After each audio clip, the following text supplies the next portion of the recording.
सो next topic है perfectly black body and black body radiations. ठीक है, परफेक्टली ब्लैक बॉडी वो होंगी है जी सारिया रेडिएशन अबजॉर्ब कर लेंदी है। ठीक है, जी मर्जी की वेवलेंथ हो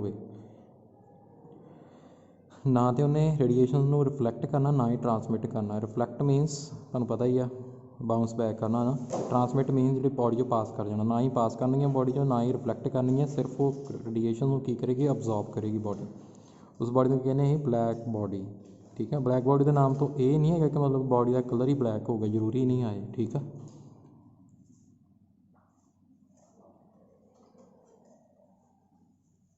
we know that the color of an opaque body is the color of radiation reflected by it. As a black body reflects no wavelength, it appears black whatever be the color of radiation incident on it. Okay, so when a perfect black body is heated to a suitable high temperature, it emits radiation of all possible wavelength. The radiations given out by a perfectly black body are called black body radiations or full radiations or total radiations. ठीक है, मतलब कि जे उन्होंने असीं black body perfect जी black body आ, वैसे तो perfect black body कोई नहीं है अजे तक। ठीक है, परफेक्ट नहीं कोई भी हैगी, जिमें परफेक्टली लास्ट इक्विजन नहीं ना कोई भी पॉसीबल हैगी, उस तरह परफेक्टली ब्लैक बॉडी कोई नहीं हैगी। ठीक है, बट फेरी ने डिज़ाइन की एक ब्लैक बॉडी जी मोस्ट कॉमनली यूज़ की जाती है। It consist of a hollow double walled metallic sphere. यह डबल वॉल आई दी है metallic sphere. It consist of a double walled metallic sphere having a narrow opening हो। नैरो ओपनिंग मतलब बहुत छोटी ओपनिंग है एक साइड पर, इतने देखो। ठीक है, on one side and a conical projection P. आ इतने कोनिकल प्रोजैक्शन मतलब इतने कोनिकल इतने पार्ट में कॉनिकल डिज़ाइन किया है, कॉनिकली डिज़ाइन किया है क्योंकि रे इतने सीधी आएगी, इतों रिफ्लैक्ट हो रही है। तो मतलब इस तरीके यदा एंगल सैट किया गया कि रे जी एक बार ये अंदर एंटर कर गई, रेडिएशन एंटर कर गई, वो वापस इतों बाहर नहीं निकल सकेगी। ठीक है, the inside of the sphere is coated with lamp black. Coating की हुई है any radiation entering the sphere through opening हो सफर मल्टीपल रिफ्लैक्शन। मतलब आ देखो यदा एंगल सैट किया होया, रिफ्लैक्शन एक तो ज़्यादा बारी होनी है, रिफ्लैक्शन बार बार होनी है, जिदा करके बॉडी बाहर मतलब रेडिएशन बॉडी तो बाहर नहीं जा सकती हैं। अब्जॉर्प्शन होगी ना 97%, about 97% of it is absorbed by lamp black at each reflection. हर एक रिफ्लैक्शन से कितना अब्जॉर्ब कर रेडिएशन हुए 97%। 3% रेडिएशन होगा जी नहीं अब्जॉर्ब कर पाती क्योंकि परफेक्टली नहीं ना है, जो परफेक्टली हुई फिर 100% अब्जॉर्प्शन होनी सी। Therefore after a multiple reflection, after a few reflection almost entire radiation is absorbed. The projection helps in avoiding any direct reflection which even otherwise is hardly possible because of the small size of the opening hole. When this body is placed in a bath at fixed temperature, the heat radiations come out of the hole. The opening thus acts as a black body radiator. It should be remembered that only the opening acts as a black body radiator. तो students ये थोड़ी हैगी है black body, यह फेरी body है। ठीक है, फेरी ने डिज़ाइन की है, परफेक्ट नहीं हैगी पर ब्लैक बॉडी हैगी है। ठीक है, परफेक्ट नहीं है। So when this body is placed in a bath at fix temperature the heat radiations come out of the hole. The opening thus act as a black body radiator. It should be remembered at only the opening act as a black body radiator. मतलब सिर्फ ਇਹਦੇ ਚੋਂ ही radiations बाहर निकल सकती हैं, होर किसी साइड तो रेडिएशंस बाहर नहीं निकल सकती हैं। ठीक है student, next topic is Kirchhoff law. ठीक है, according to Kirchhoff law the ratio of emissive power to the absorptive power corresponding to a particular wavelength and at any given temperature is always a constant for all bodies। मतलब किसी भी body वास्ते massive power ते absorptive power एक ही रही है constant. ठीक है, किसी भी बॉडी वास्ते at any given temperature it is always constant. This constant is equal to the emissive power of a perfectly body at same temperature and corresponding to the same wavelength। ठीक है, सो ये सारिया body वास्ते किसी भी temperature emissive power तो absorptive power की ratio की रही है कांस्टेंट रहिंदी है। ठीक है जी।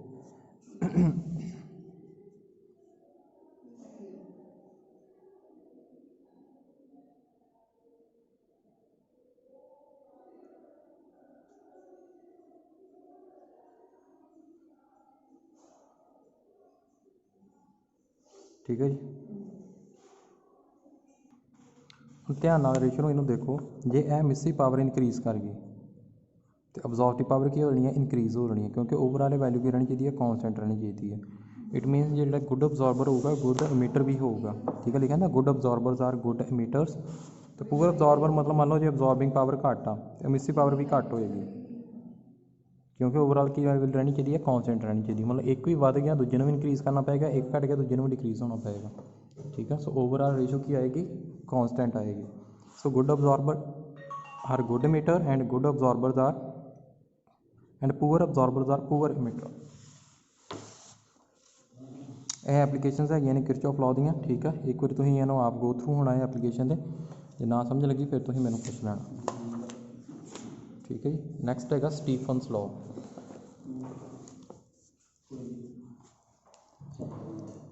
ਸਟੀਫਨਸ ਲਾਅ ਕੀ ਸਟੇਟ ਕਰਦਾ, amount of heat energy emitted per second by unit area of a perfectly black body is directly proportional to the fourth power of absolute temperature of the body।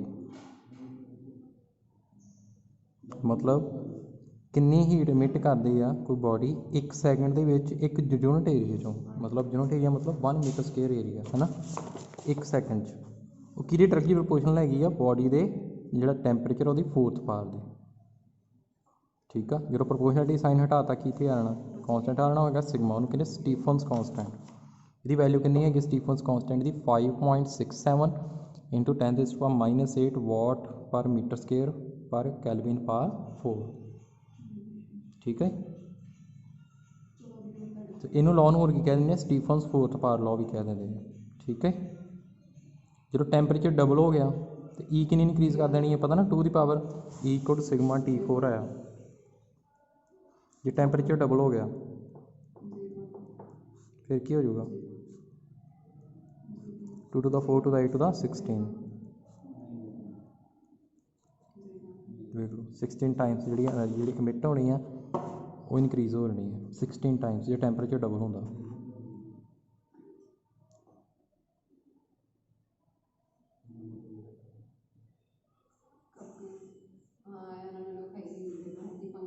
ठीक है जी, तो तुम यदा formula यही करना जो मैं तुम करवाया इक्वल टू सिग्मा T4 है। नैक्सट कि जे कोई परफेक्टली बॉडी हैगी है ना, ब्लैक बॉडी है किसी भी टैंपरेचर T ते ना, उन्होंने किहदे नाल सराउंड किया एक ब्लैक बॉडी इनक्लोजर जिवें उत्ते डबल वॉल्ड किया है ना, मटैलिक डबल वॉल्ड स्फीयर ही है ना, जिवें कोई ब्लैक बॉडी है उन्होंने फिर एक ब्लैक बॉडी इनक्लोजर नाल उन्होंने असीं सराउंड किया। कितना टैंपरेचर होता T0। ठीक है, तो थर्मल जी ब्लैक बॉडी है उस कितनी रेडिएशन मिट होगी, कितनी हीट मिट होगी एक सैकेंड जो यूनिट एरिए चों इक्वल टू सिग्मा T की पावर 4। जी बॉडी ना ब्लैक बॉडी वो टैंपरेचर T है, हम जिन्हें सराउंड किया वो T0 आ।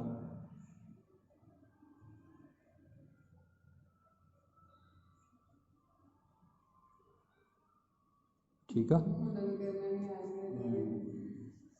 तो किन्ने वो इनक्लोजर जो रेडिएशन मिट हो रही है वो कि है सिग्मा T0 की पावर 4।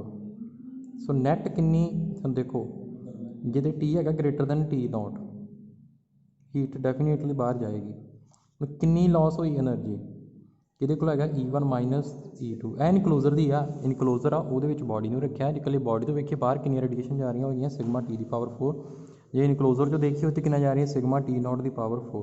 सो नैट कितनी हीट लॉस्ट हुई E1 माइनस E2 कि आ जाएगा सिग्मा T की पावर 4 माइनस सिग्मा T0 की पावर 4। ठीक है, पर तुहानूं पता मोस्टली बॉडीज जिहड़ियां black body perfect black body नहीं है। ठीक है, सो की आ जाऊगा तुहाडे कोल उहदे वास्ते एप्सिलॉन सिग्मा T की पावर 4। ਉਹ ਫਿਰ ਇਹਨੂੰ ਮੋਡੀਫਾਈ ਕਰ ਦੇਣਾ ਹੈ ਕਿਉਂਕਿ ਪਰਫੈਕਟਲੀ ਬਲੈਕ ਬੋਡੀ ਨਹੀਂ ਹੈਗੀ। ਇਹ ਰਿਲੇਟਿਵ ਇਮਿਟੈਂਸ ਹੈਗੀ ਆ ਇਹ ਕਿਤੇ ਡਿਪੈਂਡ ਕਰਦੀ ਨੇਚਰ ਆਫ ਸਰਫੇਸ। ਇਹਦੀ ਵੈਲਿਊ ਕਿਤੇ ਕਿਤੇ ਲਾਈ ਕਰਦੀ ਹੈ 0 to 1 ਤੇ ਲਾਈ ਕਰਦੀ ਹੈ। ਠੀਕ ਹੈ ਜੀ, ਠੀਕ ਹੈ ਜੀ। ਜਾਂ ਇਹਨੂੰ ਈ ਨੂੰ ਐਮਿਸਿਵਿਟੀ ਵੀ ਕਹਿ ਦਿੰਦੇ ਆ। ਜੇ ਉਹਨੂੰ ਬਲੈਕ ਬੋਡੀ ਦੀ ਇਨਕਲੂਜਨ ਨਾਲ ਹੀ ਇਹਨੂੰ ਸਰਾਊਂਡ ਕੀਤਾ ਬੋਡੀ ਨੂੰ, ਫਿਰ ਕੀ ਆ ਜਾਏਗਾ ਐਪਸਲਨ ਸਿਗਮਾ T4 - T0 ਦੀ ਪਾਵਰ 4।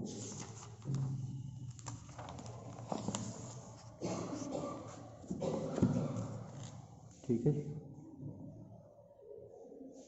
ਉਹਦਾ ਫਾਰਮੂਲਾ ਬਣਿਆ ਇਹ ਵਾਲਾ, ਉਹ ਇਹਦੇ ਤੋਂ ਬਣਿਆ। ਹਾਂ ਸਰ, ਤੁਸੀਂ ਉਹ ਸਿੰਪਲ ਫਾਰਮੂਲਾ ਯਾਦ ਰੱਖਣਾ। ਠੀਕ ਹੈ ਜੀ। ਸੋ ਅੱਗੇ ਹੈਗਾ how much faster does a cup of coffee cool off from 100°C than from 30°C। Assume the coffee to act as black body and temperature of surrounding is 20°C। Stephen's law use ਕਰ ਲਓ। Surrounding ਦਾ ਕਿੰਨਾ temperature 20°C 293 Kelvin. ਪੁੱਟ ਕਰਤਾ ਪਹਿਲਾਂ ਪਹਿਲੇ ਵਾਸਤੇ value, ਫਿਰ second ਵਾਸਤੇ ratio ਆ ਜਾਏਗੀ। ਸੋ ਪਹਿਲਾਂ ਨਾਲੋਂ ਕਿੰਨੇ ਟਾਈਮ ਫਾਸਟ ਹੋ ਜਾਣਾ ਰੇਟ 11.3 ਟਾਈਮਸ। ਠੀਕ ਹੈ ਜੀ। ਨੈਕਸਟ ਹੈਗਾ energy distribution of black body radiations. ਹੁਣ ਇਹ ਦੇਖੋ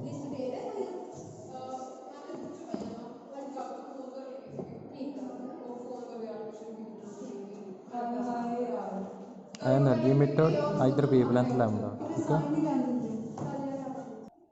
ठीक है। ਹੁਣ ਦੇਖੋ अलग अलग टैंपरेचर ਤੇ ਹੈਗਾ 1100 ਕੈਲਵਿਨ, 1250 ਕੈਲਵਿਨ, 1450 ਕੈਲਵਿਨ, 1644 ਕੈਲਵਿਨ। ਇਹਦੇ ਉੱਪਰ ਗ੍ਰਾਫ ਬਣਾਇਆ ਵੇਵਲੈਂਥ ਤੇ એનર્ਜੀ ਇਮਿਟ ਹੋ ਰਹੀ ਜਿਹੜੀ ਉਹਦੇ 'ਚ ਗ੍ਰਾਫ ਬਣਾਇਆ। ਹੁਣ ਦੇਖੋ ਇੱਕ ਟੈਂਪਰੇਚਰ ਆ ਹਰ ਇੱਕ ਕਰਵ ਵਾਸਤੇ ਇੱਕ ਲੈਮਡਾ ਦੀ ਵੈਲਿਊ ਆ ਜਿੱਥੇ ਕੀ ਆ ਮੈਕਸਿਮਮ ਆ ਰਹੀ ਆ एनर्जी जी मिट हो रही है ਉਹਦੀ वैल्यू मैक्सिमम आ रही है ना। ਇੱਥੇ ਵੀ ਇਹਦੇ ਜਿਹਨੂੰ 1450 ਕੈਲਵਿਨ 'ਤੇ ਹੀ ਇਹਨੂੰ ਹੀਟ ਕਰ ਰਹੇ ਹਾਂ। ਕਿੰਨੀ ਆ ਰਹੀ ਹੈ ਆਹ ਲੈਮਡਾ ਦੀ ਵੈਲਿਊ ਇਹ ਹੈ ਨਾ। ਇਸ ਲੈਮਡਾ 'ਤੇ ਮੈਕਸਿਮਮ ਹੀਟ ਇੱਥੋਂ ਮਿਟ ਹੋ ਰਹੀ ਹੈ ਮਿਟ ਹੋ ਰਹੀ ਹੈ એનર્ਜੀ। ਠੀਕ ਆ।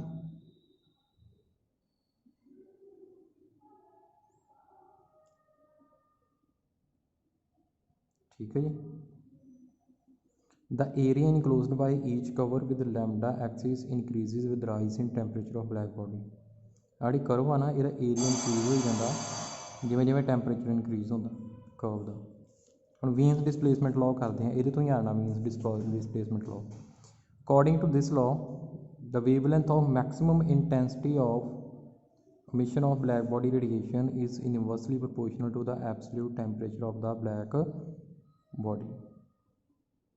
ਇਹਦਾ ਕੀ ਮਤਲਬ ਆ ਲੈਮਡਾ ਮੈਕਸਿਮਮ ਜਿੱਥੇ ਮੈਕਸਿਮਮ ਰੇਡੀਏਸ਼ਨਸ ਇਮਿਟ ਹੋ ਰਹੀਆਂ ਨੇ ਮਤਲਬ ਮੈਕਸਿਮਮ એનર્ਜੀ ਇਮਿਟ ਹੋ ਰਹੀ ਹੈ ਨਾ। ਹੁਣ ਜਿਵੇਂ ਜਿਵੇਂ ਟੈਂਪਰੇਚਰ ਇਨਕਰੀਜ਼ ਕਰ ਰਿਹਾ ਲੈਮਡਾ ਡਿਕਰੀਜ਼ ਹੋ ਰਿਹਾ। ਦੇਖੋ ਟੈਂਪਰੇਚਰ ਇਨਕਰੀਜ਼ ਕਰ ਗਿਆ ਲੈਮਡਾ ਘਟ ਗਿਆ। ਹੁਣ ਇੱਥੇ ਟੈਂਪਰੇਚਰ ਸਭ ਤੋਂ ਘੱਟ ਆ, ਇੱਥੇ ਮੈਕਸਿਮਮ ਇਸ ਲੈਮਡਾ 'ਤੇ ਆ ਰਹੀ ਨਾ એનર્ਜੀ ਇਮਿਟ ਹੋ ਰਹੀ ਆ। ਇੱਥੇ ਲੈਮਡਾ ਸੌਰੀ ਤੁਹਾਨੂੰ ਵਿਜ਼ੀਬਲ ਨਹੀਂ। ਦੇਖੋ ਟੈਂਪਰੇਚਰ ਜ਼ਿਆਦਾ ਇੱਥੇ ਲੈਮਡਾ ਘੱਟ ਆ, ਟੈਂਪਰੇਚਰ ਘੱਟ ਆ ਇੱਥੇ ਲੈਮਡਾ ਦੇਖੋ ਲੈਮਡਾ ਜ਼ਿਆਦਾ ਹੈ ਨਾ। ਜਿਵੇਂ ਜਿਵੇਂ ਟੈਂਪਰੇਚਰ ਵੱਧ ਰਿਹਾ ਲੈਮਡਾ ਦੀ ਵੈਲਿਊ ਘੱਟ ਰਹੀ ਹੈ ਅਤੇ ਜਿਵੇਂ ਜਿਵੇਂ ਟੈਂਪਰੇਚਰ ਘੱਟ ਰਿਹਾ ਲੈਮਡਾ ਦੀ ਵੈਲਿਊ ਇਨਕਰੀਜ਼ ਹੋ ਰਹੀ ਹੈ। ਇਹ ਹੈਗਾ ਤੁਹਾਡਾ ਵੀਨਸ ਡਿਸਪਲੇਸਮੈਂਟ ਲਾਅ। ਪ੍ਰੋਪੋਰਸ਼ਨੈਲਿਟੀ ਸਾਈਨ ਹਟਾ ਜਾਓ, ਕੀ ਆ ਜਾਊਗਾ ਕੌਂਸਟੈਂਟ ਆ ਜਾਊਗਾ B/T। B ਕੌਂਸਟੈਂਟ ਹੈ, ਇਹਨੂੰ ਕਹਿੰਦੇ ਪ੍ਰੋਪੋਰਸ਼ਨੈਲਿਟੀ ਕੌਂਸਟੈਂਟ, ਇਹਨੂੰ ਵੀਨਸ ਕੌਂਸਟੈਂਟ ਵੀ ਕਹਿ ਦਿੰਦੇ।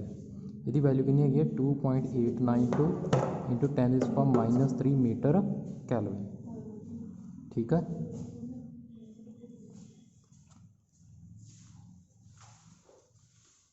ਹੁਣ ਕਰਦੇ ਹਾਂ ਆਪਾਂ 2 star radiate maximum energy at wavelength. ਇਹ ਵੇਵਲੈਂਥ ਤੇ ਇਸ ਵੇਵਲੈਂਥ ਮੈਕਸਿਮਮ એનર્ਜੀ ਇਮਿਟ ਕਰਦੇ ਆ। What is the ratio of their temperature. ਇਹ ਲਾਅ ਲੱਗ ਜਾਣਾ ਮੈਕਸਿਮਮ ਆ ਗਈ ਨਾ ਵੇਵਲੈਂਥ बी किहदे कोल आ गया लैमडा, इत्थे पहले पुट कर दो, बी दोनों वास्ते कॉन्स्टेंट होएगा, टी किहदे कोल आ जाऊगा बी ओवर लैमडा, पुट करके कर लोगे तो